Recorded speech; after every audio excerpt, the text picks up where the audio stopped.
Good morning, ladies and gentlemen, and welcome again to Good Morning Jerusalem. Today we are proud to present the long-awaited event of the season. On our program today, you will meet some of the most famous guests we've ever had on our show. And now, I'm your host, Ali Hayda. Let's begin today's show by welcoming someone we all know and love as father and friend, Abraham. Abraham has come all the way from Canaan to be with us today. Abraham, you are quite the traveler. You must be tired from your long trip. Yes. How did you get here today? I flew in my private jet, rode over here in my private limo, all the way to be in the show. That must have been very different from the way you traveled many years ago. Yeah. After you settled in Haran as a shepherd, what did God ask you to do? He asked me to leave my country and my family to go travel to the promised land, Canaan. And how did you feel about that? Nervous. What difficulties did you experience during your journey and the beginning of your stay in Canaan? Well, first my trust was kind of weak, but then it grew over time, so it got better. Right. And was it easy to trust God on your long journey? A little difficult, but it got better. What was the hardest thing God asked you to do? He asked me to leave my family, my country, and travel. Jeepers. We've heard that God made some great promises to you. Would you like to share them with us now? Yeah, he told me I'd have as many descendants as the stars in the sky. Wow. He said he would give me and my descendants the land of Canaan, and gave me a son of Sarai. Wow. How can we live this spirit of faith? We need to have faith in our Father and trust in God. Well, thank you. We appreciate you coming out here today. Be excited.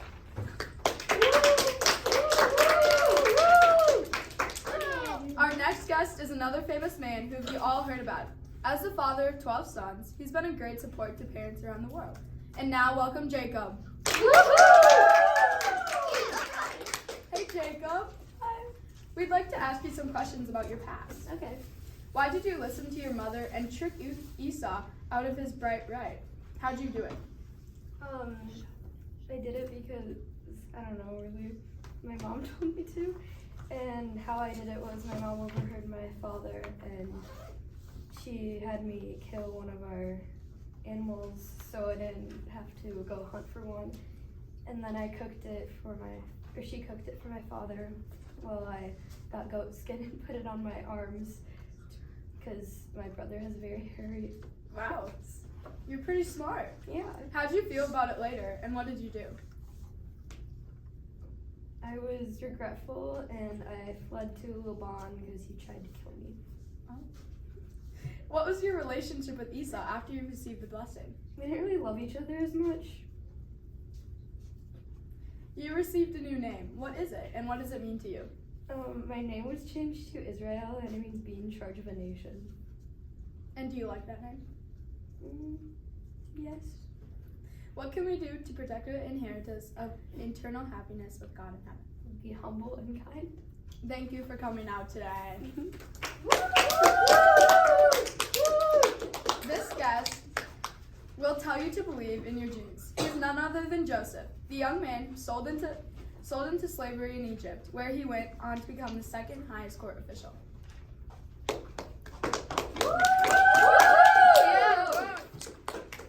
Hey Joseph. Hey. You lived quite a full, adventurous life. Can I ask you a few questions? Sure. How'd you feel about when your brother sold you into slavery?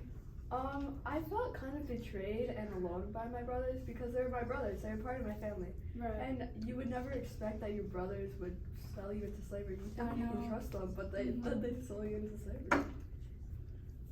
Why were you the most imprisoned in Egypt? I had a very important boss. I worked for him for a very long time, and his wife wasn't the nicest person ever. And she tried to seduce me, sadly, but I knew God didn't want me to do that, so I said no. And then my boss got home, and his wife told him that I tried to seduce her, but I didn't. And as I said, my boss is very powerful, and he was very nice, but he knew he had to be fair since he didn't know that she did it to me, so I was imprisoned very heavily. Wow. How did you become known as an interpreter of dreams? There were these two amazing people I didn't think they belonged to in prison, but they had a dream and they didn't know what to do about it since they didn't understand it. So they asked me and I was able to interpret it for them. Wow. And what did you save? What did you save Egypt from famine? And how were you rewarded? The Pharaoh had a dream one day, and the guard heard me talking to the two other prisoners and interpret their dreams. So he thought maybe I could help since the Pharaoh couldn't find anybody to do it. So the guard took me to the Pharaoh, and the Pharaoh told me about his dreams, where there was a field with cows and they were eating it, but then the cows died. And then there was another field, but the cows didn't die and it just got greener. Wow. So I was rewarded because I explained to the Pharaoh that it would be 7 years of famine and 7 years of really good crops. So I showed the Pharaoh that we had to keep at least 20% of the crops that were there, so then we wouldn't die of famine. And then he rewarded me for good authority by giving me a ring and some really nice clothes to show my power. Nice. And how'd you feel after you were reunited with your father and brothers? I was surprised at first because the Pharaoh actually united me to be almost Pharaoh, but not quite. So I was pretty powerful up there. And I didn't recognize it was my brothers at first, but then I did, and I was pretty surprised. I almost felt a little upset just thinking about how they sold me into slavery and where I am now, but I was also happy seeing them for a while, since I haven't seen them in a while. That's good. And would you suggest we do when others have? What would you suggest we do when others do wrong to us? I would say just ask God for help, pray to them, and make sure you treat everyone with kindness that you meet, and just know that God is always with you. Well, those are some wise words. Thank you for coming out. Yeah, thank you.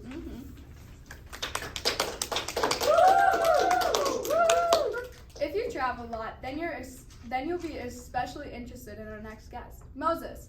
Having led many people through the desert, he surely can give us some good tips on travel preparations. More than that, he can tell us about his conversations with Yahweh on Mount Sinai.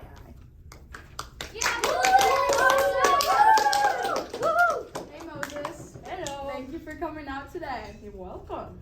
God certainly led you to help your people.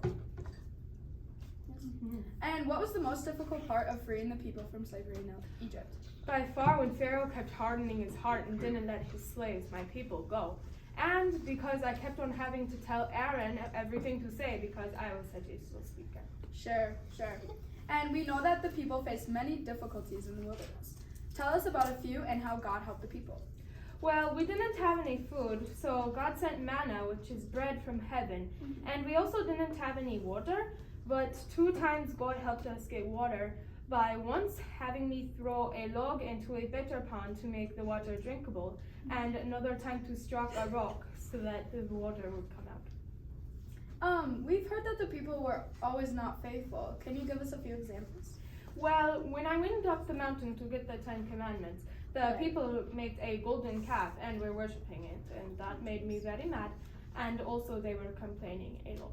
Oh, wow. What did God say to you on Mount Sinai? God said that the Israelites would be his people if they followed his law. Although they didn't always follow his law, they were still God's chosen people. Why would these commandments mean so much to you and your people? Well, we didn't have anything to live by to be God's chosen people, and so we were kind of just like the other countries, but then when God gave us those, then we were able to be his chosen people. Okay. And how do we be faithful to God's commandments today? Well, the 10 Commandments are still around today, and also if you pray a lot, you can get to heaven. Well, thank you for answering these questions. You're welcome.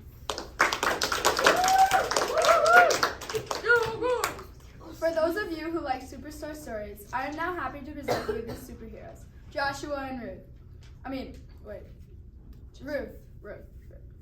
In the midst of great danger, Joshua led the chosen people into the promised land. Ruth the Moabite was rewarded for her goodness in Israel. Here's Ruth. Hey Ruth. Hi. How are you? Good. Can I ask you some questions? Of course. Okay. How did you become involved with Israel? Yeah, so after my husband and son died, I decided to return to Israel to be with my mother-in-law, Naomi. How were you a comfort and help to your mother-in-law, Naomi? So I made sure that she could eat and drink and just simple chores in the house. Sure. And how did God bless you? So he blessed me with a son who became the grandfather of King David. Well, thank you for coming. Have a great day. We have several other champions of Israel with us today.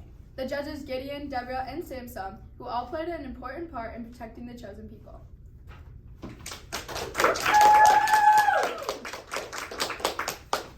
Hi. Can I ask you a few questions? Yeah. Okay. What was the promised land like after the death of Joshua? What were some of the Israelites' problems?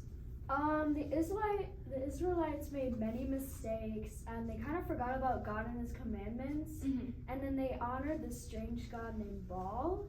The Israelites found themselves in very danger from the other tribes, and they wanted to be protected and forgiven once again. What were your duties as judges of Israel? So me, Gideon, and Samson are like something we call judges. We're military leaders, very respected and responsible. This was like a time where our people didn't live like brothers and sisters. And after Joshua's death, us judges had to help Israelites be strong, and we had to be a strong leader. Oh, sure. We noticed that the Israelites seemed to make the same mistakes over and over. Can you tell us something about this pattern? Yeah, they constantly turned away from God and lost their faith. But like every time this would happen, something bad would happen to them. Like 40 years after my victory with the Israelites, Gideon needed to lead the Israelites in war against the Midianites, and God had to give Gideon some special directions, and we took that job. Oh, yeah. And what advice do you have for people who seem discouraged or keep repeating the same mistakes? I say always trust in God and like never lose your faith, because that's something the Israelites did a lot, and they made many mistakes by doing that. I also say like reflect off your mistakes, because if you keep making the same bad mistakes over and over again, like it's not going to be good results. Well, thank you for coming out. Yep.